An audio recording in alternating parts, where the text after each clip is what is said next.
नमस्कार दोस्तों, मैं आप सबकी दोस्त रीना। आज मैं खुद की लिखी कहानी लेकर आई हूँ जिसका शीर्षक है दर्द का रिश्ता। मैं अपने बस स्टॉप पर अपने बस का इंतजार कर रही थी। खाली समय बिताने के लिए मैं इधर उधर देख रही थी। मेरी नज़र कूड़ा बीन रही एक छोटी सी बच्ची पर पड़ी। मुश्किल से वो बच्ची 7-8 साल की होगी। वो बच्ची धीरे धीरे मेरे पास रखे डस्टबिन के पास आई और उसमें कुछ ढूंढने लगी। मेरी नज़र लगातार उसका पीछा कर रही थी। उसने भी मुझे देखा। मुझे ऐसा लगा शायद ये बच्ची भूखी है। मैंने भी उससे पूछ लिया कि भूख लगी है। वो मेरी तरफ देखते हुए तेजी से हाँ में सर हिलाई। हालांकि कुछ बोली नहीं। मेरे पास थोड़ा समय था। मैं भी इधर उधर किसी खाने की चीज जो पास में ही हो ढूंढ रही थी। फिर देखा थोड़ी दूरी पर एक ठेले वाले भैया पोहा बेच रहे थे। मैं उनके पास जाकर बच्ची को एक प्लेट पोहा खरीद कर दे दी।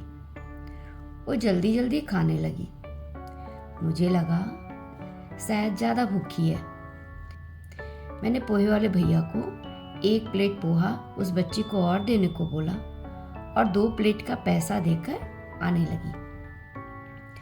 तब वो बच्ची मुझे अपने मासूम सी आंखों से देखने लगी। ऐसे लगा जैसे कृतज्ञता व्यक्त कर रही हो।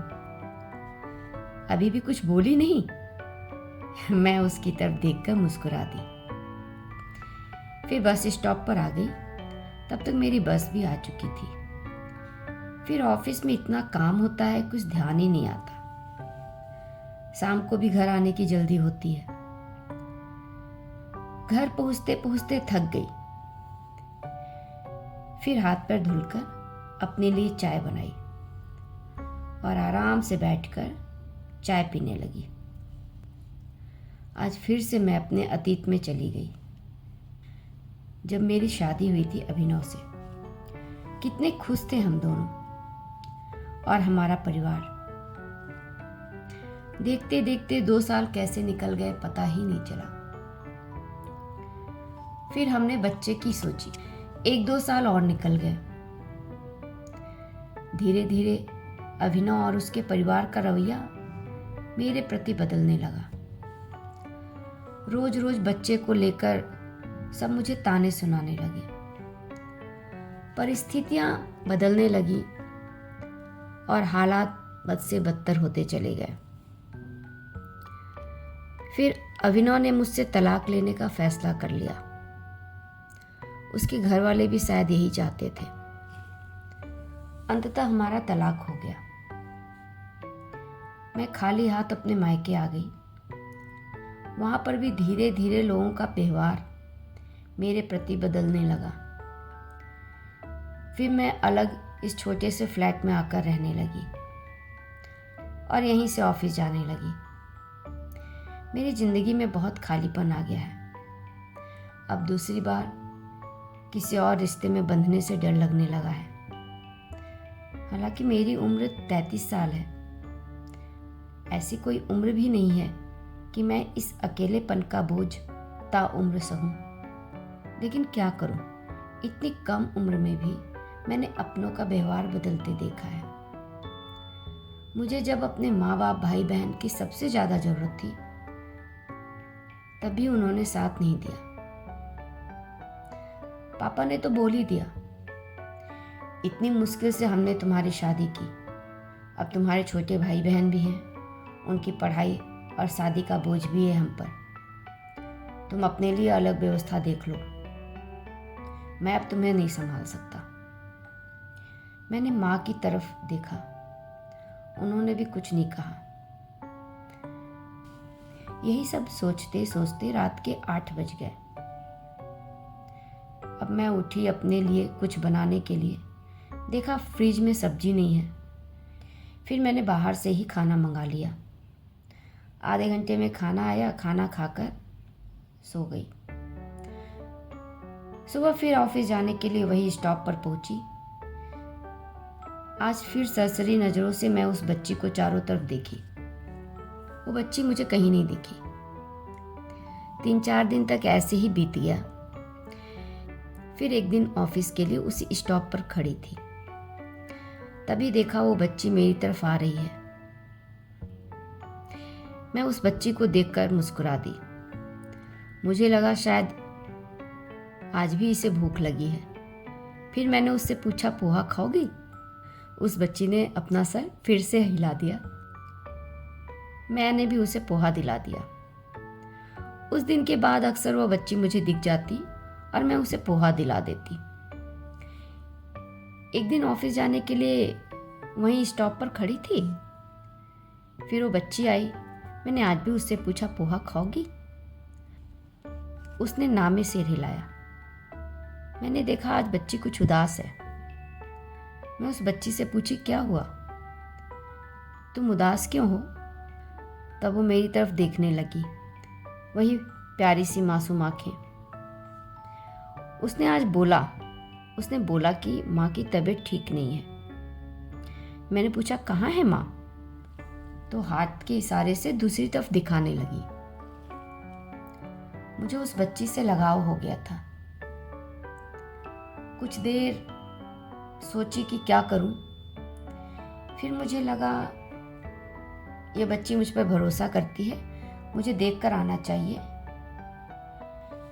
मैंने ऑफिस में फ़ोन कर दिया और बता दी कि मैं थोड़ी देर बाद आऊंगी। फिर मैं उस बच्ची को पोहा दिलाकर उसके साथ उसके बताए हुए रास्ते पर जाने लगी। वहाँ उस बच्ची के घर में गई।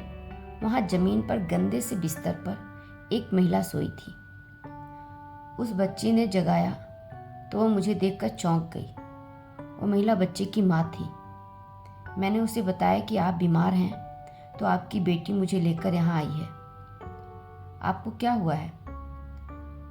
वो महिला बहुत कमज़ोर लग रही थी। उससे बोला भी नहीं जा रहा था। बड़ी मुश्किल से उसने बताया कि मुझे टीबी है और डॉक्टर ने बोला है कि टीबी पूरे शरीर में फैल गया है। मुझे अपनी नहीं बल्कि मेरे बच्ची की चिंता है। मुझे कुछ हो गया तो मेरी बच्ची अनाथ हो जाएगी। मैंने उस बच्ची की माँ से बोला, आप चिंता मत करो, मैं आपको सरकारी अस्पताल लेकर चलती हूँ। फिर मैं बाहर निकलकर एक रिक्शे वाले को बोली तो वो हमें अस्पताल ले आया। अस्पताल में मैंने उस बच्ची की माँ का इलाज शुरू करवाया और डॉक्टर ने बोला कि आप इनको एडमिट करवा दो, यहाँ ज़्यादा अच्छे से देखभाल होगी। मैं उस बच्ची की माँ को वहाँ एडमिट करा दी और फल बिस्किट वगैरह दिलाकर उस बच्ची को बोली कि वो अपने माँ के साथ यहीं रहे, मैं शाम को फिर आऊँगी, और ऑफिस निकल गई। शाम को ऑफिस से निकलकर सीधा अस्पताल आई। वहाँ देखा डॉक्टर और नर्स उस बच्ची के माँ को घेर कर खड़े हैं। मैं डर गई। जल्दी से वहाँ पहुँची। तभी वो डॉक्टर दिखे जिससे मेरी सुबह बात हुई थी। उन्होंने बोला कि बहुत देर हो गई है, अब हम इनको नहीं बचा पाएंगे, मुश्किल से 1-2 दिन चल पाएंगी। मेरा दिल जोरों से धड़कने लगा। मैं उस बच्ची और उसकी माँ की तरफ देखने लगी। बच्ची की माँ की आंखें थोड़ी देर में खुली और मुझे बड़े ही कतार भाव से देख रही थी। फिर उनकी आंखों से आंसू बहने लगे। बड़ी मुश्किल से बोल पाई कि मेरी बच्ची का ध्यान रखना। फिर वो बच्ची की तरफ देखने लगी। धीरे धीरे उनकी सांसें कमज़ोर पड़ने लगी और वो अंतिम सांस ली। बच्ची अभी भी कुछ समझ नहीं पाई। मैं उस बच्ची को गले लगा ली। फिर मैंने उस बच्ची की माँ का अंतिम संस्कार करवाया। कोई और तो था नहीं उस बच्ची का, और जहाँ वो रहती थी उस जगह सब बहुत गरीब थे, उनके पास इतने पैसे नहीं थे। मैं उस बच्ची को साथ लेकर देर रात अपने घर पहुँची। उस बच्ची को खाना खिलाया, खुद थोड़ा सा खाना खाई और सो गई। अगले दिन सोकर उठी तो थकान थी। आज ऑफिस से छुट्टी ले ली। फिर उस बच्ची के पास गई, वही मासूम सा चेहरा जिसे देखकर मैं मुस्कुरा दी। थोड़ी देर बाद वह बच्ची जाग गई। कुछ बोली नहीं, जैसे समझने की कोशिश कर रही हो। मैंने धीरे से उसके सर पर हाथ रखा और उसी के पास बैठ गई। उसके मासूम से चेहरे पे मुझे प्यार आ रहा था। मैं उसे गले लगा ली। उससे मैंने धीरे से पूछा, बेटा आपका नाम क्या है? उसने मेरी तरफ देखकर धीरे से बोला, मीनू। मैं अनीता, आपकी अनीता आंटी। वो बच्ची अब की बार खुद से मेरे गले लग गई और बोली, माँ। मेरी आंखें भर आईं। मैं कसकर उसे अपने सीने से लगा ली। आज मैं पूरी हो गई थी। मेरे अंदर का अधूरापन, मेरे अंदर का खालीपन, मेरे अंदर का अंधेरा सब एक पल में ही खत्म हो गया। मैं माँ बन गई थी, अपने मीनू की।